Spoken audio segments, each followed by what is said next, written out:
Hello there, and welcome to Gooner U. My name is Dove, and my friend Keith is here to bring me up to speed on everything I don't know about soccer and Arsenal. This week featured the 22-23 season's final Premier League match at home at the Emirates against Wolverhampton Wanderers, aka Wolves. Did I get that right, Keith? Have I learned something? There you go. That's it. We did it. Congrats. We're done. That's the end First of the try. podcast. We're finished. Thanks everyone. I didn't even look that up. I remembered it as I was watching the match live. I was like, so their full name is Wolverhampton Wanderers, but we call them Wolves. Good. Got it. All right. Yep. That was a fun match to watch. It was, wasn't it? I like winning 5-0. We should do that more often. That's note to Mikel for next season. Win 5-0 as much as we can. This wasn't the first time. It did happen with some frequency, but yeah. So, a little bit of news, not anything that's earth-shattering, but I was at an event last week, and there were a couple Brits who were presenting at the event, and it was a small thing. I talked to them for a while, and when I detect that certain accent, I try to steer the conversation towards football now and ask who their teams are and try and find some common ground there. Well, this guy, it turns out, was from Norwich. So his team, I guess, is in the championship this year. It doesn't look like they're getting promoted. That's all decided by now. But yeah, that was a fun conversation. So cool. Yeah. They're everywhere, and if they're from England, it's or at least they know something about it. It's sure. It really is kind of incredible. And you go to Europe. I mean, in the U.S. we have a very congested sports market. There's so many different things going on, so many different teams and sports and stuff. And if you go to Europe, I mean, it's football and it's everything else. I mean, there are others in certain places. Certain teams and cricket sports are bigger. Comes to mind. Yeah. Cricket's really big. Actually, super big in South Asia, India, Pakistan. Right. I mean, right. It's, as any Brit will tell you, it's one of those many sports that the English invented and exported to the rest of the world so they could beat England at. So, oh, okay. Useful context. Yes. But yeah, I mean, it's incredible. Even if they aren't football fans, they're conscious of it and they're aware of it. So, right. Sure. All right. The other thing, this is something that I heard mention of. I think I had watched I think it's called The Lowdown, Rebecca Lowe's 5-minute show that she does each week or something. And I'd watched that just to kind of get a sense of what her take was on the season kind of as a whole. That was what they were talking about. We can talk about some of the other things that she was saying later on. We're talking about the end of our season. But one thing that was interesting is she mentioned Arteta bought a dog for the team, and specifically she mentioned a lab, which that's what I have. I love labs. Who doesn't love a lab? What can you tell me more about that? Not too much. That's pretty much the story. He bought a chocolate lab. Okay. The dog's name is Win. Of course it is. It's not, I mean, labs are awesome. I agree. But also, yeah, the dog's name's Win. That's pretty much it. He talks about building empathy and sort of building an environment, a pleasant environment to be. And so the dog is there. There is someone who takes care of it. Right. But okay. It's interesting. Yeah, that's the story. There's a dog at training now. So, yep, that's it. I'm happy for them. Yeah, that's one more reason for me to want to play for Arsenal. So let's talk about the match a little bit before we move on and kind of wrap up our season. This was a very fun one to watch. As mentioned, we ended up whomping them tremendously. It was 5-0 all told. And I was very pleased to see very early on, none other than Xhaka was setting the tone with his 2 goals nearly back to back. If this does turn out to be his last game with Arsenal, it's a very strong way to close out his career at Arsenal. And I'd say overall this match was a very strong way for Arsenal to close out a season that overall was a good season. I saw something pre-game on the Arsenal website. They said something, I'm going to get the numbers wrong on this, so sorry, but something to the effect of Arsenal's won their last 11 season finales and they're unbeaten in 17. The last day of the season is when everything just seems to fall into place for us, which is pleasant in most cases. As I recall, I'm trying to recall. We don't actually have too many of them where something is really at stake. I mean, last season technically we could have qualified for the Champions League if we had won. I think and Spurs had lost, but then Spurs won like 4-0 or something. So no. Mm-hmm. For the most part, we've had a couple. There've been a couple here and there where we needed a win to clinch a Champions League spot, but a lot of them are sort of like today. It's just a really nice day. And you're playing a team that themselves has nothing to play for. Wolves, we talked about this last week, had nothing to play for. They struggle offensively. They have all season. They're not a very dangerous team. So once we got a couple goals, I mean, it was over. Mm-hmm. It's a very we were talking about this as a group at the pub. It is very much I find the end of the English season and the end of the soccer season has a very sort of last day at school kind of feel to it. Like there Mm-hmm. isn't, in an American sport, you're getting set for the playoffs, right? You're resting guys, rotating guys, thinking about, is this something we can do? Get ready for the postseason. There's usually something at stake, jockeying for seeds because they're, being third or fourth could make a really big difference. But here there's not. We were in second. We were going to finish in second. I said way back when, probably I want to say probably beginning somewhere in March. City was not going to win every game the rest of the season, and that turned out to be true. They drew against Mm-hmm. Brighton midweek, and they lost to Brentford on Sunday, which the Brighton game, by all accounts, given they had officially clinched the title with our loss of the previous weekend, by all accounts, they were somewhat hungover for that Brighton game. And then the Brentford game, who cares? They're rotating a bunch. They have a couple big games still left on the schedule, the FA Cup final and the Champions League final. But someone did the math. Had we finished 5 points behind them, had we won one of those two games, and obviously you can't say this is how it really would have played out because, of course, that the circumstances are different. They wouldn't have been hungover. Yeah. Had we won one of those two games, we would have more points than them. That essentially ends up being the difference of the season. Which I don't want to dwell on that. The it might have been. But just to really sort of reflect back and say what a tremendous season this was, and just a great finish to it too. And Xhaka was there. He missed a sitter. He had a hat trick. We were begging for it. You could hear it here. You could hear it in the stadium too. There's at one point he got the ball somewhere like 40 yards out, and you could hear people in the stadium going, "Shoot!" Which he has done before. He has scored from range before. He didn't, which was probably the wise decision. But he got a well-deserved send-off. We talked about him and Saka and Odegaard getting that sort of coming off the field and getting that chance of the crowd to really salute them for what they had done this season. Although Saka's was a little bit injury related. He took a few shots that we were a little like, I don't know that this is so great. He also took a beautiful shot that caught the top corner in a way that was indefensible, and it was amazing too. Yeah. And then he did that thing where it's like, oh, he's really good. Gabriel Jesus got a nice header. Jakub Kivior, his first goal as an Arsenal player. Good for you. Just all around, and the sun was shining. It was just lovely. Just a lovely day. It was. Yeah. So just a couple some interesting things to talk about. So this was our first official look on the pitch at the 23-24 season's new kit, their home kit.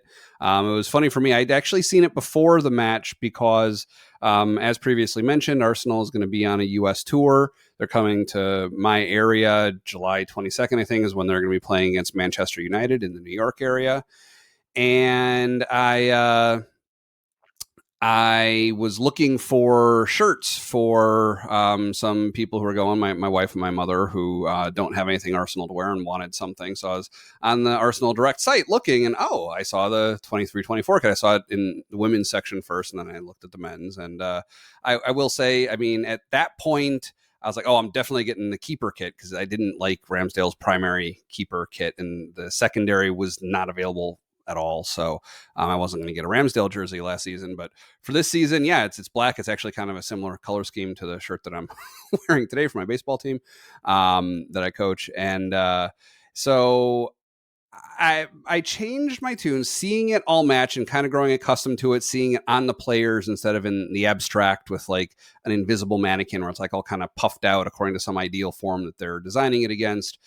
Seeing it in practice, I liked it. I grew accustomed to it. I can't say anymore that I don't like it. You know, it's fine. I think so far I still prefer this season's. But we'll see. That could change.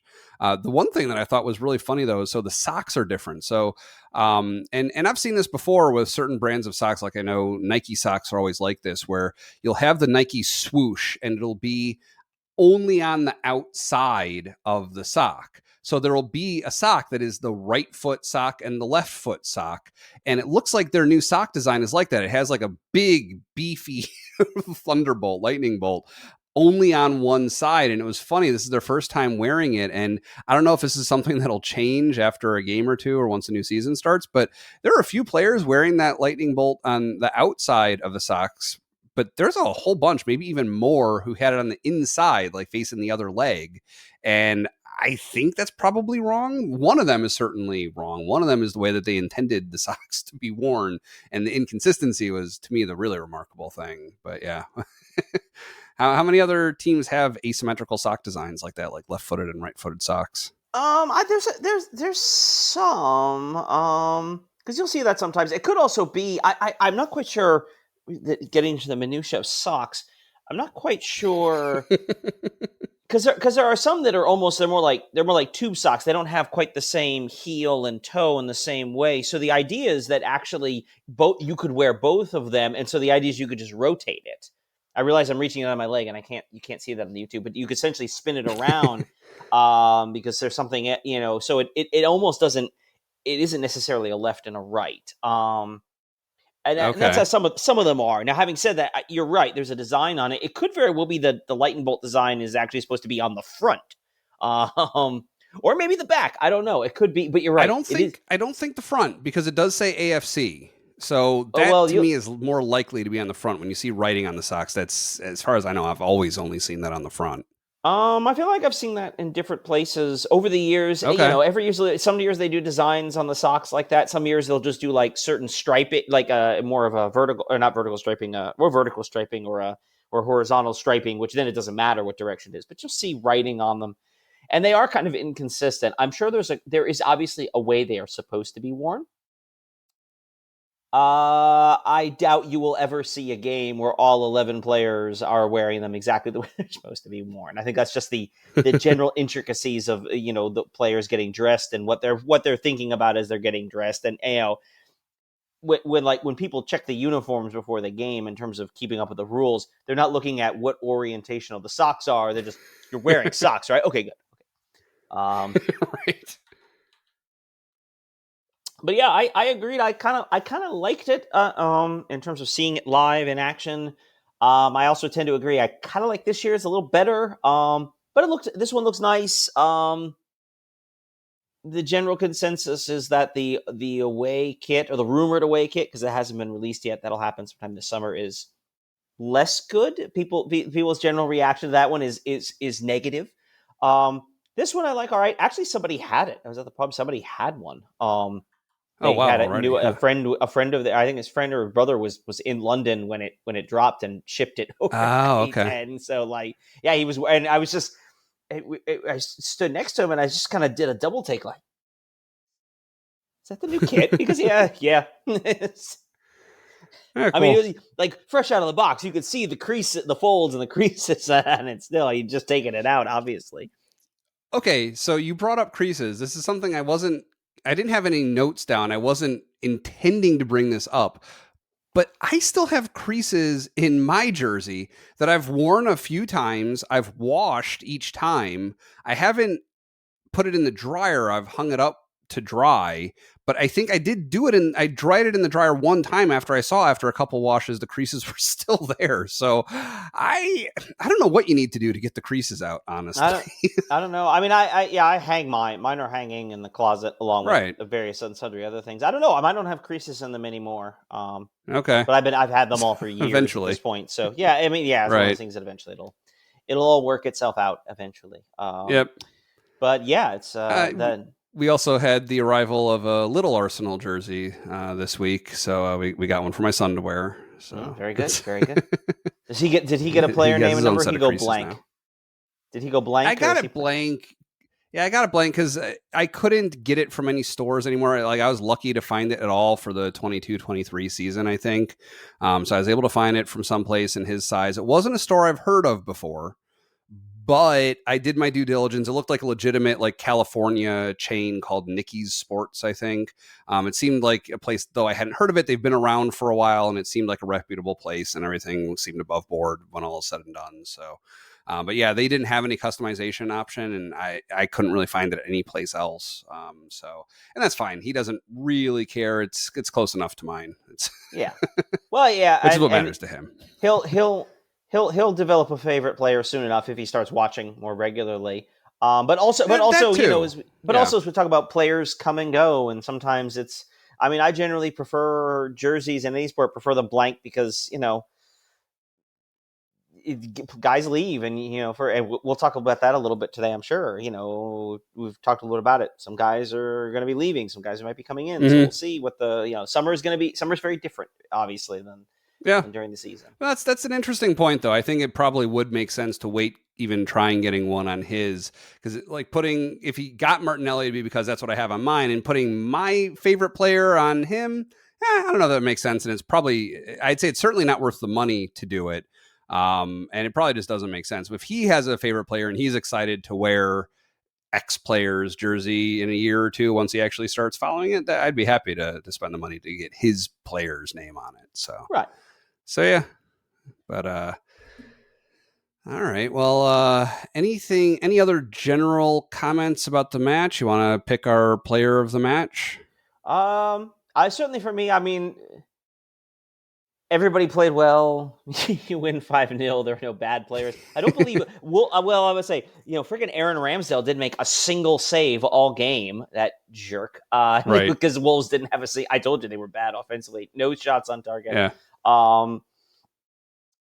I mean, I think the obvious answer is Granit Xhaka.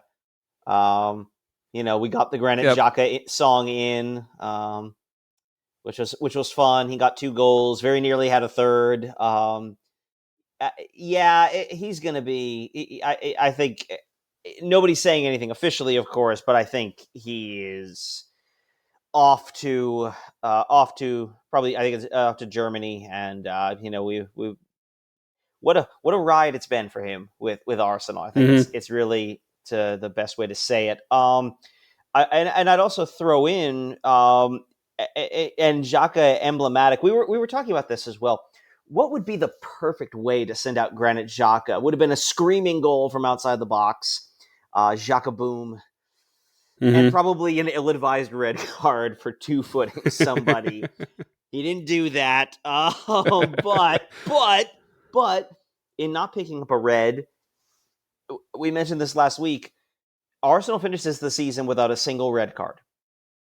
Yeah. Across all 38 games in the league, all the handful of, like, the 3 games we played in the knockout cups, all the games in the Europa League, 0 red cards. And that was a problem for Arsenal the last few years, certainly the first couple of years of Arteta.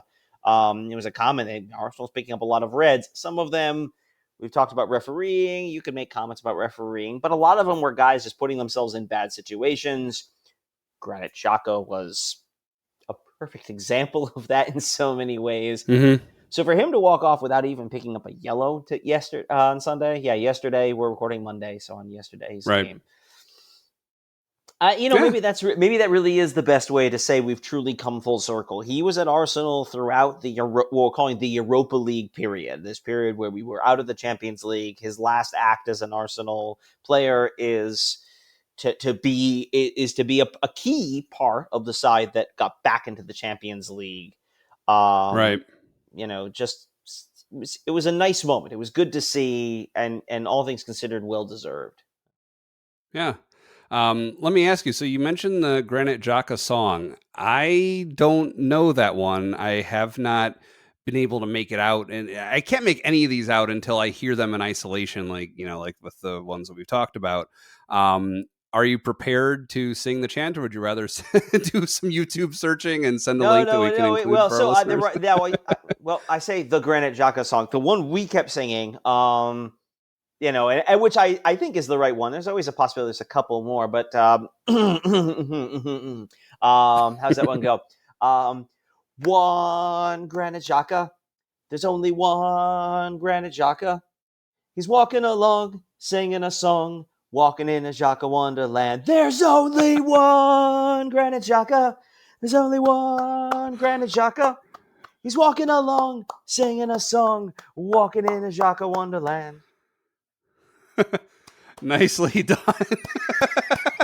Thank Clear you. the throat after that. Yeah. Well, there was a moment there where I was like, "Wait, Granit Xhaka, can I do that one? Well, I'm the lyrics. Okay, it's clean. It's clean. It's fine. Because we can't say that. Gotcha. There's a rather delightful one that hasn't quite caught on, but I rather like it. Dealing with Bukayo Saka, because there's one with him and Smith Rowe, but it doesn't work as well because Smith Rowe didn't really play much this season.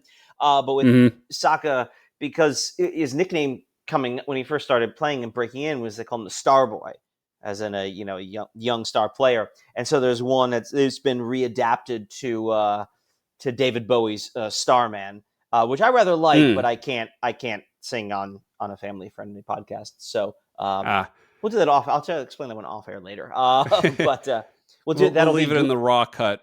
That'll be Gooner U after Gooner dark. U super fans. Yep. That's interesting, Xhaka's, though. You mentioned Starboy. There's a song by The Weeknd called Starboy. It's maybe a reference to that, possibly. I don't think so. It's like a fairly current song. Yeah, I'm familiar with that one, but no, I don't think so. Okay. And as I recall, I don't know if that song is quite as easily adaptable to the kind of singing you would get. Okay, probably not. No. I always say that, and it's always amazing. You hear one the first time, and you go, "Oh, they made a song with that, huh?" All right, cool, cool.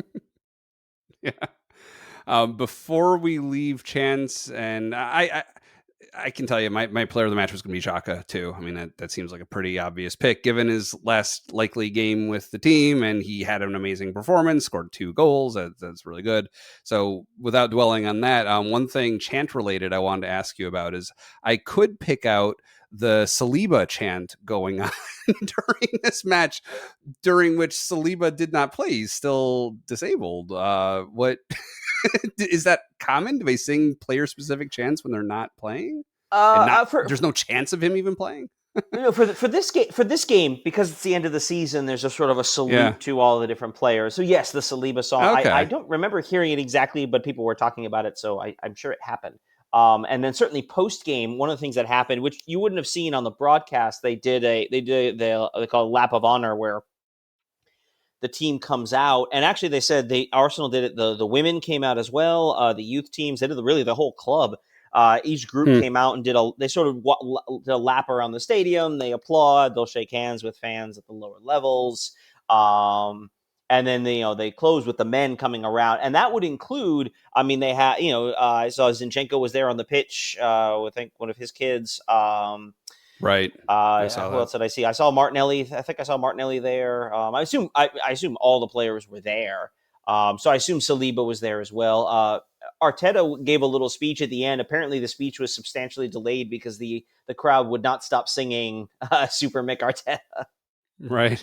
But just all around, it's one of those. Yeah. So in that sense, it's a salute to sort of all the players. And there was a comment on this earlier. Not earlier for us, but I heard this comment as well. Even pregame and during the game, Arsenal fans were singing and chanting things like "We were top of the league," and I forget the exact setup. Apparently, during the game, the Wolves fans started throwing not physically throwing, but throwing chants and songs at the Arsenal fan about how you bottled the league, you blew it. Mm. And Arsenal fans apparently responded by singing, "We almost won the league. We almost won the league," which is so. How do you respond to that? You're sort of reveling in how close you came and how good how Right. good it felt to be in that title race. Yes, we're frustrated. Yes, we want to win, and trying to figure out what do we need to do to take that next step next season. But for now, in a sense of celebrating the fact that we had a heck of a year. Man, really had a heck of a season. Yeah. Yeah. So I got some questions, some brief questions about this match. But before we move on, let me tell everyone about something called Liquid IV. This is something that you put in 16 ounces of water, what they call a stick. It's this little packet, pour it into your water, and it makes you not feel thirsty anymore. When you're done with practice or a workout, whatever it is, a game, and you feel like you sweated it all, this will help get you better. So it comes in a bunch of flavors: sea berry, strawberry lemonade, Concord grape, lemon lime, to name a few.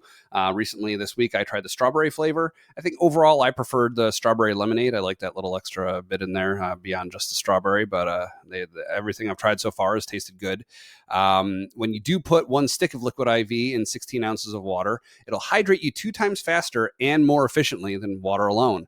There are 12 refreshing flavors to keep your hydration routine exciting, and it contains 5 essential vitamins: B3, B5, B6, B12, and vitamin C, and with 3 times the electrolytes of traditional sports drinks. It is made with premium ingredients that are non-GMO and free from gluten, dairy, and soy. And Liquid IV believes that equitable access to clean and abundant water is the foundation of a healthier world. So they partner with leading organizations and for innovative solutions to help communities protect both their water and their futures. To date, Liquid IV has donated over 39 million servings in 50 plus countries around the world. So if you want to try Liquid IV, incorporate it into your routine, you can get 20% off when you go to liquidiv.com and use code Gooner at checkout. That is GOONER. 20% off anything you order when you shop Better Hydration today using promo code Gooner at liquidiv.com. That is GOONER. There is no U in Gooner. So some match questions. The commentators pointed out early on, but I didn't catch all the details, that Raul Jimenez was wearing a protective headband, and it was like kind of a thin headband with a big bulge in front of the ear on the one side of his head. Do you know what kind of injury that was like protecting from? Obviously, I guess it's protecting against the head impact, but do we know what he's suffering from that's gonna be on for a little while with? Yeah, so that it was against Arsenal of all teams. It was a couple of years ago. I'm trying to remember the exact date. He and David Luiz, back when Luiz was playing for Arsenal, both went up for a ball, a header, and heads hit, and yeah, he was down for a while. It was ugly, a completely accidental. Right. David Luiz could be a clumsy player, but he was not a dirty one. Certainly, he just one of those two guys went for the ball, heads hit, and he Right. certainly Jimenez came off the worst for the wear. It's been pretty serious. It's good to see him playing, but he's So definitely his what career's was definitely that? suffered for that. Was it a skull fracture or something? Or I believe it was, yes. okay, that makes sense then. All right. Um, One other question I had. So I haven't seen Wolves play very many times. Really, just the only other time that we played them this season. Were they wearing their 23-24 kit also this match, or was this their 22-23 kit? I don't believe so. Only a couple. Usually at this point, only the big clubs will release their new ones at before the end of Okay. the season.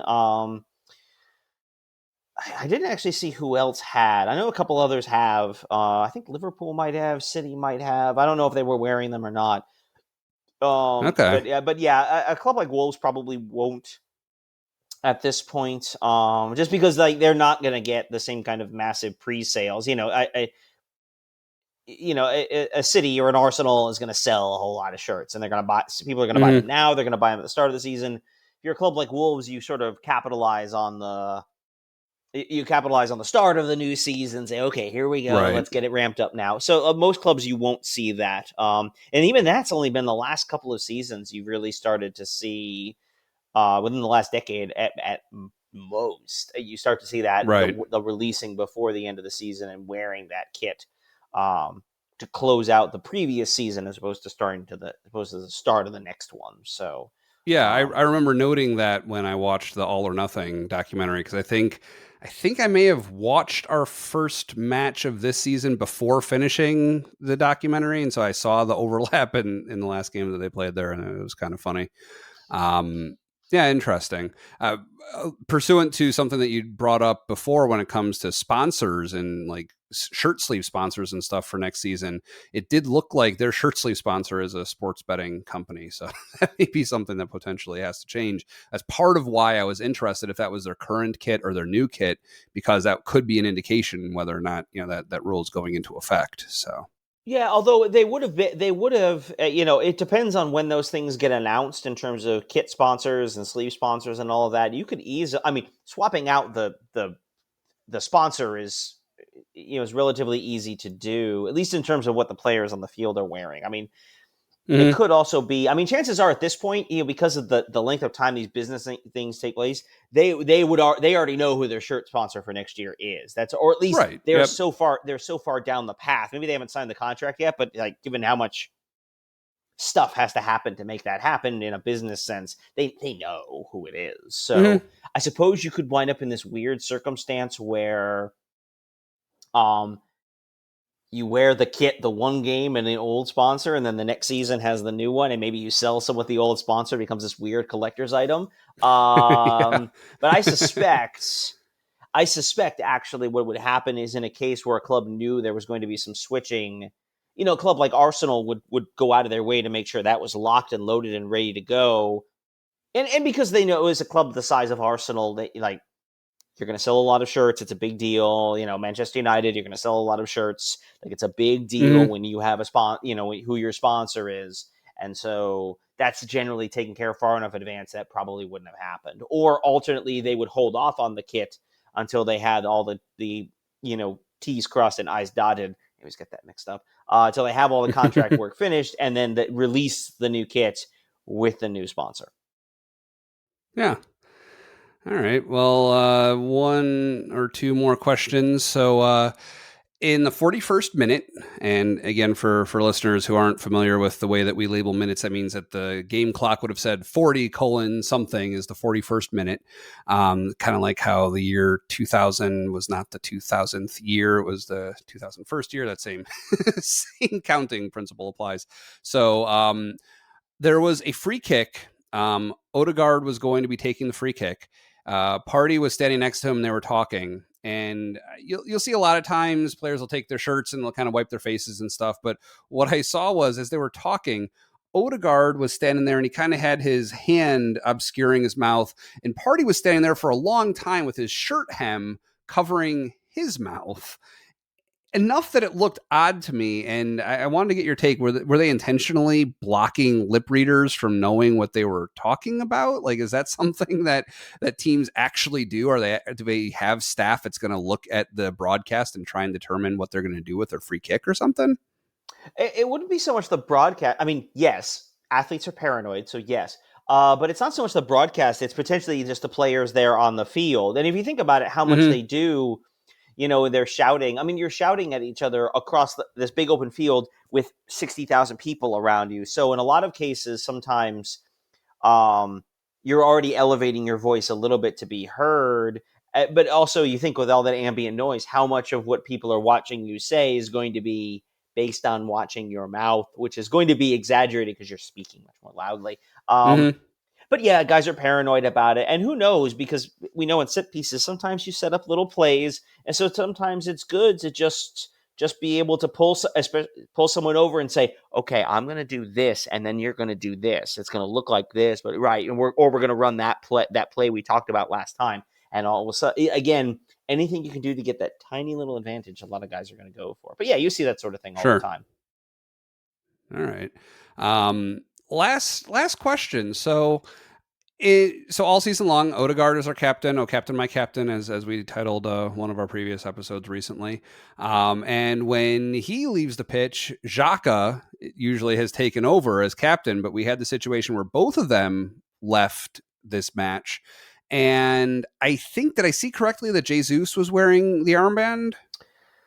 I think he got it. Okay. I think he did. I didn't actually notice what. Well, because when Odegaard came off, I mean, obviously he would have given up the armband. Yeah, because Xhaka came off first, right? Right. Yeah, he would have. But I didn't see who got it. Yeah, I was I looking believe you for it that it was. later. I thought I saw it, but it was a little tough to tell. Yeah. I believe it if it was on Jesus. I feel like he's done that before. He's definitely part of sort of like the leadership team, so to speak. Okay. So he's definitely done that. Um, but yeah, I think he has done that. Um, so yeah, I didn't actually see who was the captain after that. I'll be honest, probably after about like the fourth goal, I think we kind of all just we weren't really paying attention as much. You know, the game was well and truly, frankly, the more interesting. There were a couple more interesting other games. We didn't watch those per se, but we were just kind of like, this is fun. So I don't have to say we didn't notice. I didn't notice who the captain was. I believe it was Jesus though. So. Right. Okay. So let's turn a little retrospective and look back at the whole season and reflect a little bit and kind of project after what we're hoping for and expecting for the next season. Like I'll begin kind of sharing what kind of helped form my outlook for the late part of the season. I think one thing that you had said that really stuck with me is you want to be the man, you got to beat the man, right? And I think when put in that perspective that we could not beat City, it's really hard to feel bad about them winning out over us in the end. Like they were the better team. It's really hard to argue that. It was tantalizing. It was something that we're so close to. We arguably started feeling entitled to it or like we deserved it. But I think it just kind of shows where we need to work on for next season. We need a deeper bench. We need to make sure that when a few key players are injured, that we have good players ready to work in and take their place. And we're going to need that for competing in the Champions League at the same time as the Premier League anyways. I mean, the FA Cup wasn't even really a thought much this season, like we talked about. It's something we got eliminated pretty early on for there. The Carabao Cup, like we pretended didn't even happen. So if we want to be competing like City does, we need to have a deep bench like they do. And I think that's probably that's the way I'm looking at it. Is like we got set up to have the expanded budget from being in the Champions League for next year to try and bring in some more good players. And I'm hoping that's what we do. And I'm excited to see where they take it. Yeah, I think that's largely right. I think I mean I've done this long enough as in watched Arsenal and watched a lot of teams long enough that I mean we talked about being the man, having to beat the man. I mean, I still would have taken a title. If we had won it, and even if we had lost having lost all three games, if we had still been able to pull it off, I certainly would have taken it. But yeah, certainly I can't complain about City in the sense that like, how did that team win? We know how they won. They're freaking good. To put in the run we did, certainly it feels good. I mean, this has definitely been certainly this is certainly one of, if not the best Arsenal teams I've seen since I've been watching them. It's certainly since over the last at least decade. There was a sense for a while of Arsenal kind of just hanging on to this position and sort of very piecemeal putting it together, sort of finding a way to scrap into the Champions League. And we really kind of needed to go through the last couple of years this sort of wandering almost to sort of tear it down and sort of rediscover or decide who we are as a club, as a team, what it means to be a member of Arsenal, to have have a plan in place as to what this team or program is going to look like, and you're starting to see that we're a little bit ahead of schedule. We talked about this back early in the season. The goal was to get into the Champions League. We got into the Champions League. The fact that we put in a credible title challenge is great, but this was not the end of the journey. This is where we still have more steps to go. We've talked about adding players. We've talked about expanding the bench, about competing on multiple fronts. I mean, yeah, we saw the depth of the squad, and we're going to approach the Champions League differently than we approach the Europa League. we got away with those secondary lineups. When you're playing Buda Glimt, that's not gonna fly in the Champions League. It's just Mm-hmm. not. And you're gonna have to make those weird decisions where we have a Champions League game on Tuesday or Wednesday. By the way, Europa Leagues are Thursday, so we're back to Tuesday and Wednesday, which is much better. And then, but and then on Saturday, all of a sudden, we've got United. Whoa, whoa, whoa, whoa! With the Europa League, that's easy. Going, we'll just run out the secondary lineup and we'll get the regulars ready for United. You can't do that if you're going to play. I'm just going to draw a name out of a hat here. If you're going to play Napoli, you can't do that if you're going to play Bayern Munich, and we're totally going to draw Bayern Munich. But that's a conversation for next season. You have to think about those kinds of things, and you saw at times Arteta got frustrated. You could tell he was frustrated with the drop off in quality once we started rotating those bench guys in. That's not going to work this time. So it's going to be a very different kind of thing, not just to be in these competitions, but to compete in them. And Arsenal is still going to be, even in the context of the Champions League, is still going to be at least in the top half in terms of quality of the sides that are going to be in that stage of the tournament. Certainly in the group stages of the tournament, and then the knockout stages, it depends. I mean, the general sense from some Arsenal fans, I didn't watch the semifinals, but the general sense of Arsenal fans watching the two semifinals is that we have a long way to go to compete with City, as we know, but also Real Madrid, the team they were facing. Like, those semifinals were played at a level that we can reach at times, but not consistently, certainly the way either of those teams can. By contrast, that the other semifinal, Milan and Inter, so the general consensus was, well, we're not that far away from that. We can do that. Mm-hmm. So in a sense, we're a team. We should, in terms of our expectations, we should be into the knockout stages, potentially quarterfinals if the draw breaks right. If we get a good draw, the cups. So much of the cups comes down to who you draw and where you play. We sort of, in a sense, the Carabao Cup, we drew Brighton, which obviously, as we know, is a very good team. And then we drew Manchester City in our second FA Cup game away. I mean, that's tough. That's a tough thing, and it didn't work out. So to be able to, to advance on all fronts is going to be sort of the next step of the evolution. And a lot of people are throwing this out there as a way to sort of denigrate what Arsenal's done in terms of, well, Chelsea was down and Spurs are down and United was down. Okay, yeah, that's all true. Liverpool was down. Yeah, that's all true. And they will be better. Now, we're still going to be good. Like, I'm not worried about us doing that, but you wonder, like, what is the league going to be like as the competition gets deeper at the top of the Premier League? Newcastle's in the Champions League is going to have a lot more money to spend. United's seems to be moving in the right direction under Ten Hag. Liverpool's going to restructure themselves. They have a great manager in Klopp. City will be great. And we haven't even talked about Aston Villa. Some people are pegging Aston Villa as sort of the next team to take the next step. I don't buy that. I think they're going to be good. I think they'll be dangerous, but there's also going to be someone, like this year was Brighton, Brentford and Fulham at times too. Someone else who's going to elevate themselves into that upper tier and is going to cause a lot of problems for some of these really good teams. So it's going to be super competitive, but that's part of what makes the Premier League what it is. It's the depth of the competition. I mean, Bayern Munich just won the German league title for the 11th year in a row. Who was it? Paris Saint-Germain just won it for like the 9th time in 11 seasons.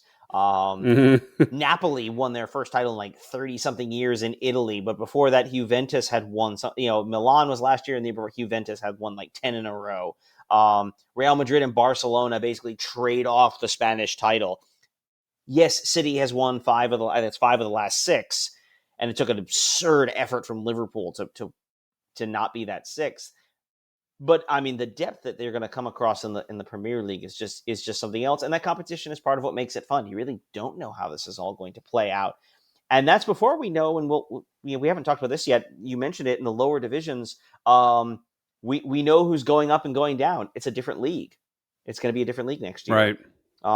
just briefly, we'll Why don't you mention give it. a recap of that, actually? Yeah. So, I mean, well, just to look at the table real quick. So, start at the top. We know City wins the title.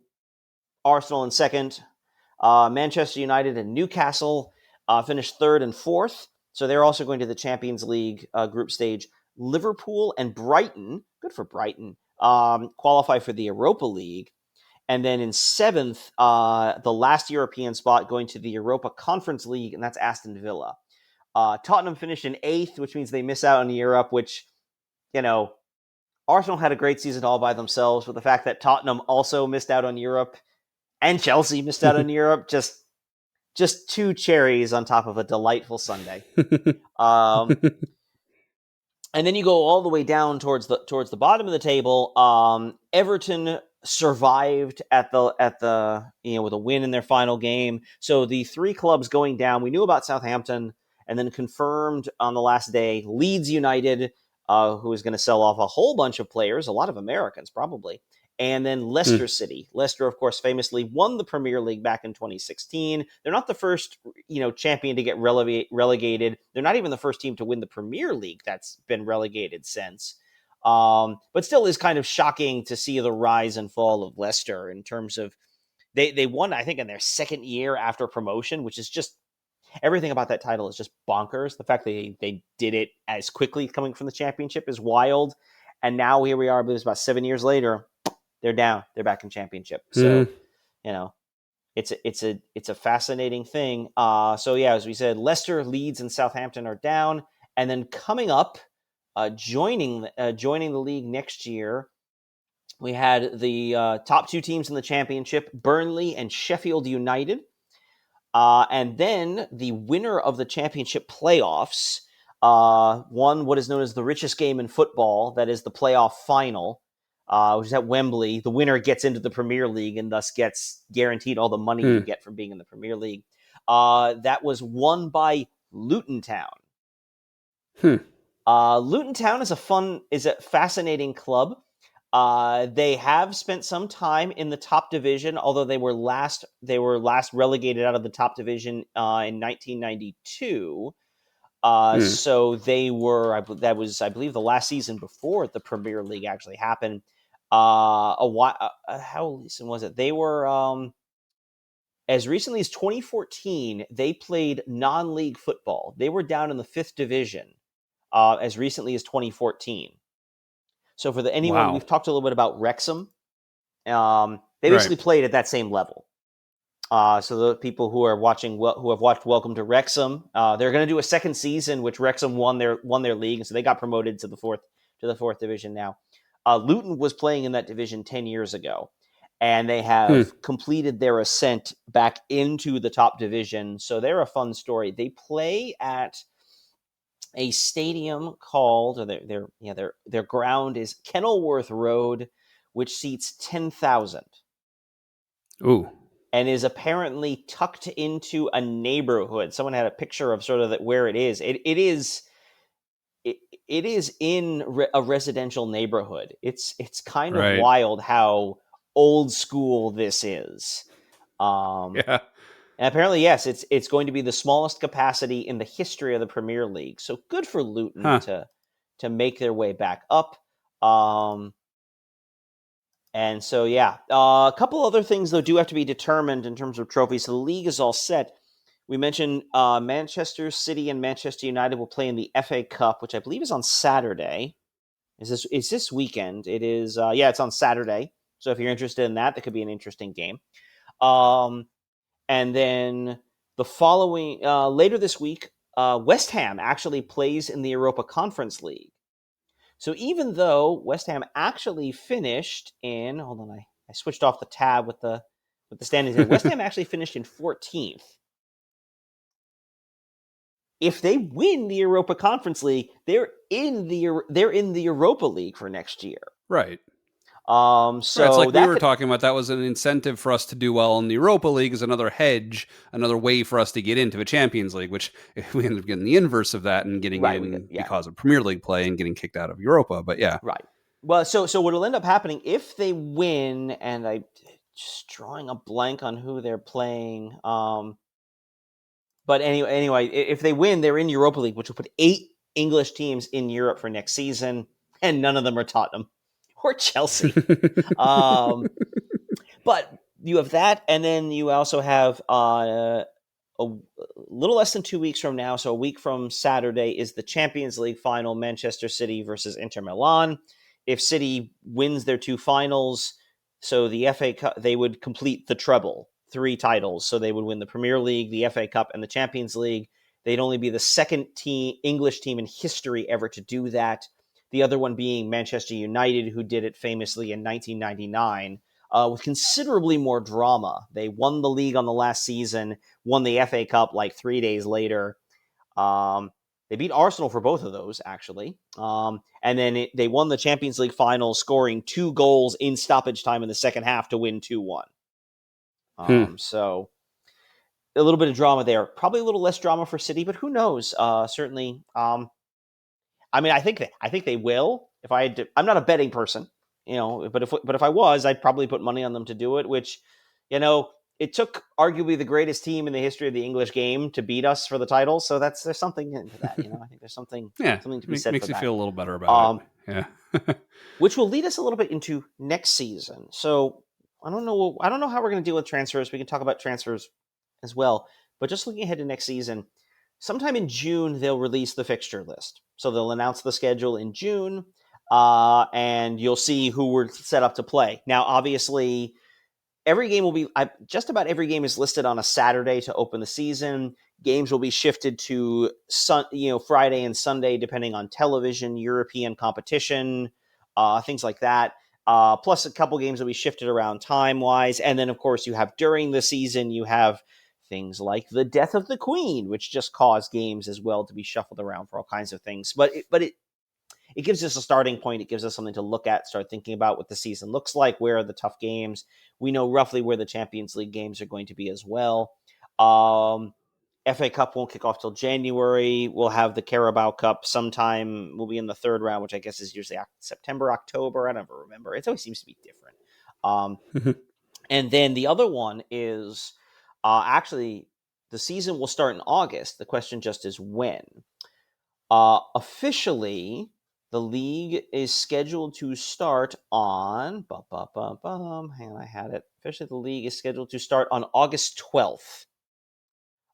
So mark your calendars there, August 12th. However, the week before that, is the beginning of August, will be a game called the Community Shield.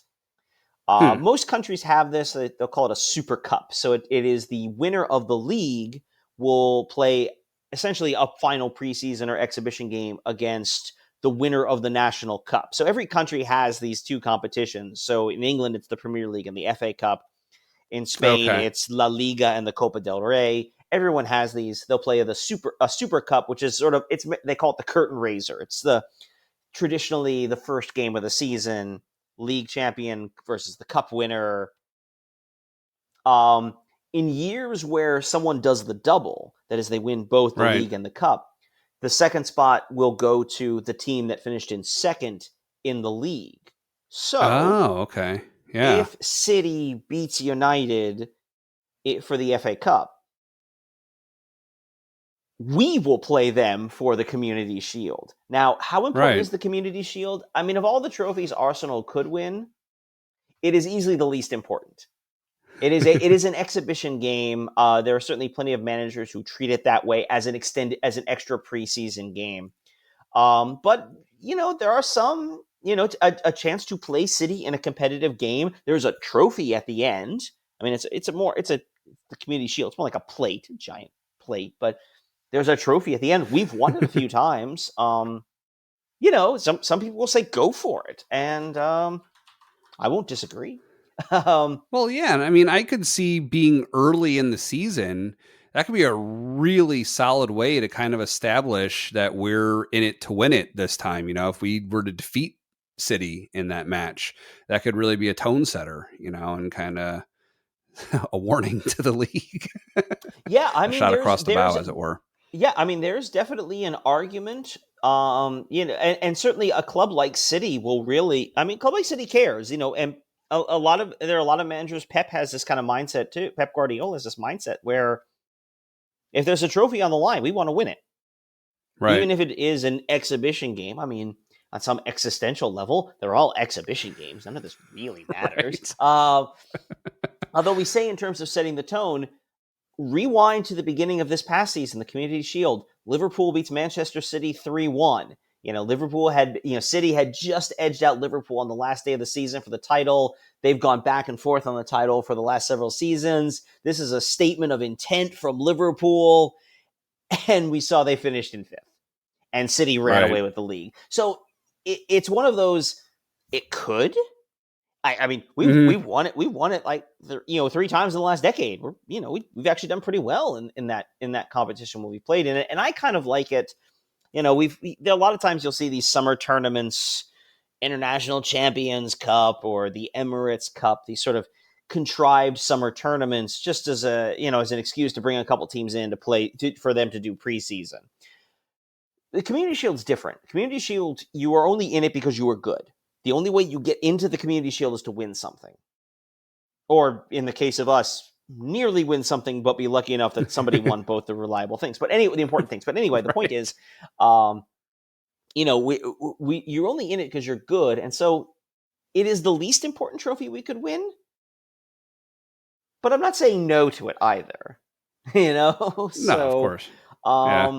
That would be fun. But then again, the only way that happens is if City beats United on Saturday for the FA Cup. So if that has any impact on the way you think about that game, assuming you were going to think about that game at all, perhaps not. If that has a way of affecting your thinking about it, that's one way to look at it. One other angle we could throw in there is that Manchester United has won the FA Cup the second most times behind us. They're 2 behind us, so if they win, they haven't caught us. At least that's the last reckoning I saw. Is they're 2 behind us. But if we don't want them to get too much closer, if we don't want them to get too much closer. So just keep a buffer. Yeah. And again, if they beat City, they did a cup double themselves. They won the League Cup and the FA Cup, which is not a bad thing. I mean, sure, they finished way behind us in the league, which is the more important thing. But still, it's yeah. All right. Well, I think that just about does it for this week's episode. Just a few notes before we sign off. So first of all, not only is this the beginning of Arsenal's summer break, it is also the beginning of Keith's summer break, working in education. He has summers off. So our schedule combined with both of us traveling and doing summer things and Arsenal not really having a lot to offer in the news department over the next couple months. We'll record sometimes, no commitment, no guarantee. We'll see what the schedule looks like. We'll see how it shapes up. Follow us on Twitter, subscribe in your podcast player, subscribe on YouTube, and you'll see when we have new episodes out. So more on that as it comes. Speaking of YouTube, we now have 2 episodes that are up on YouTube. We're still experimenting with some of the formatting and stuff, but we've gotten some early positive feedback.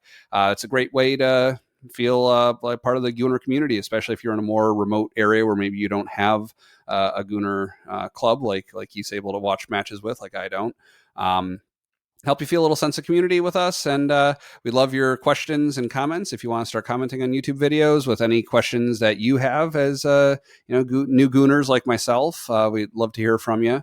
And please, like they say in all the YouTube videos, like and subscribe. We're there. We want to try and grow our audience. It can allow us to do fun and interesting things that'll benefit everybody. The more people we get into our show. So on that note, thanks for joining us at Gooner. Go ahead. If we could, because I talked a lot this episode, which is fine. I'm supposed to be the educator here, but I do want to take some time. We're running long, but it's fine. It's summer. I want to flip this back around. The whole point of this, as I said, was educational. So I do want to throw 2 questions back to you. Okay.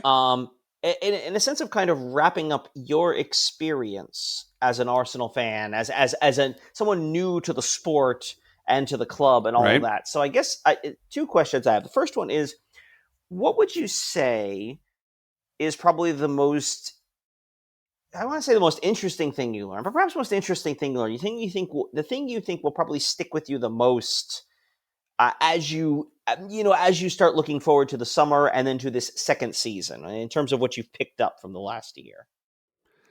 I think the biggest thing is just an understanding for how this game that I've played from being a kid, and I'd coached for a year or two before we started talking about, where I'd never really been exposed to soccer at a professional level. So I'd really never seen anyone older than 11 or 12 playing the game. And it's clearly, very, very different.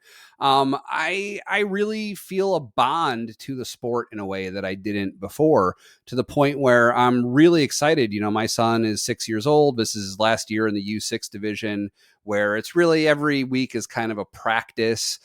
Starting next season in the fall, he's going to have one game and one practice. And I'm really excited to be coaching in that capacity, feeling like I'm more ready for it. I think that's a big thing. Like, I know enough about the game where I feel like I can make a meaningful contribution. Like, I've kind of earned a place as a head coach. Whereas had we not embarked on this journey, perhaps I would only feel comfortable being an assistant coach and letting someone who knows more than I do take that role. So I think for me, that's probably the biggest thing, is just an understanding of the finer points of the sport, seeing how it's played, to some degree, seeing how, how managers do things. I mean, I'm not the drama isn't quite there when it comes to U8. It's they're still 7 and 8 years old, and 6, 7, and 8 years old, and your roster is just about the exact number of players that you have. You aren't really benching people and making substitutions and things like that. But yeah, I think that's one big thing. I think also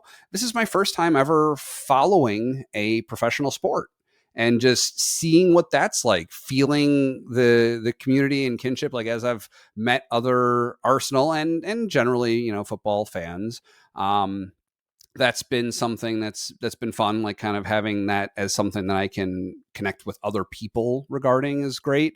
Going through the arc of a whole season, and what a season it is. I mean, compared to some other sports that are in our area, I mean, it's a long season. I mean, it's a long haul, and there's a lot of matches played, and emotional moments, dramatic moments. Going through that whole journey, it was fun, and I liked it a lot, and I'm looking forward to next season. I am also looking forward to the summer break. I'm looking forward to a chance to do some other things that have kind of taken a little bit of a back burner in my life, to football and podcasting about football. But it'll be good to have the little bit of a respite and to come back in the fall, guns blazing, so to speak. We are Gooners following the Gunners. So I don't think that metaphor is entirely inappropriate. And yeah. Well, you stole the other question there, which was, what are you looking forward to? But I guess, if you want, unless you want to elaborate on looking forward to it, or we can finish. I cut you off before, but if you're done, we can be done. That's okay. No. I mean, as far as what I'm looking forward to, just a little more explicitly, and just seeing year over year changes, right? Like, I had a tiny taste of that with the All or Nothing documentary leading into this season. I had some frame of reference in abridged form, where Arsenal was coming into this season from, but seeing how this season played out, having deep knowledge of that, seeing the changes that are made for the fall, seeing lineup changes, play style changes, things like that. I think that is something that I'm looking forward to for my own development as a fan, just kind of getting a sense of how things change year over year. I think that's the one big missing piece. There's lots of little details I still need to pick up, but that's kind of one big thing I haven't experienced for myself yet that I'm definitely looking forward to.